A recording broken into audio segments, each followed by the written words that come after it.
Bakit mas maraming nagsasabi na mas masaya yung childhood ng mga batang 90s kaysa sa ngayon? Bakit mas maraming nagsasabi na yung mga batang 90s mas swerte sila kasi mas masaya yung mga naging childhood experiences nila? Simple lang. Mga batang 90s, pakinggan nyo to. Dating ka konti. Yung panahon natin hindi pa uso cellphone. Hindi pa uso yung Mobile Legends.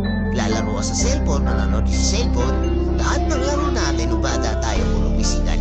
Naalala mo pa ba yung lalabas ka sa hapon para lang makipaglaro sa mga kaibigan mo? Yung tipong nababadrip ka na kasi nabuburot ka na sa laro. Pero tuloy ka pa rin kasi masaya ka makipaglaro sa kanila.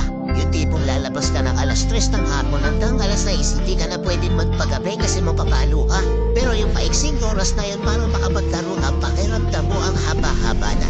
Naalala mo pa ba? Pag galing mo sa eskwela, madaling-madali ka kasi may papanoorin ka pa. Oo. Kasi yung mga palabas sa TV noon, puro pambata pa. Puro cartoons, may mga anime pa. Nakakatuwa kasi yung mga palabas doon talagang nakakatulong sa bata. May matinik, may hiraya, manawari, may siniskwela pa. Hindi ngayon. Puti na yan yung mga pinapanood ng mga bata, puro pag-ibig na. Puro drama. Diba?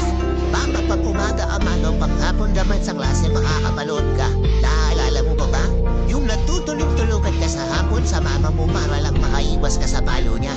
Potay na, naririnig mo ba yun? Oo, paulan na. Gigising ka ng madaling araw. Nag-aabang ka ng balita. Ganito umuulan na. Sana walang pasok. Yung tipong kahit hindi pa nag-aanon sa balita. Pag lumakas yung ulan ng ganyan at takot ka nang pumasok, manood ka na lang sa TV ha. Maigit magtampisaw ka sa ulan kasama ibang mga bata. Nakakamiss yung mga panahong wala ka pang pinoproblema. Nakakamiss yung mga panahong wala ka pang responsibilidad at obligasyon. Nakakamiss yung mga panahon nung gigawin bata pa. Pero napapansin ko, bakit hindi ko na nakikita yung mga ganung klaseng bata? Sa tuwing lumalabas ako, napapansin ko napakatahimik na natiskinita. Hapon na, oras na ng paglalaro nila. Pero bakit ganon wala ng mga bata? Nasa na sila? Napobos na sa kaka-cellphone.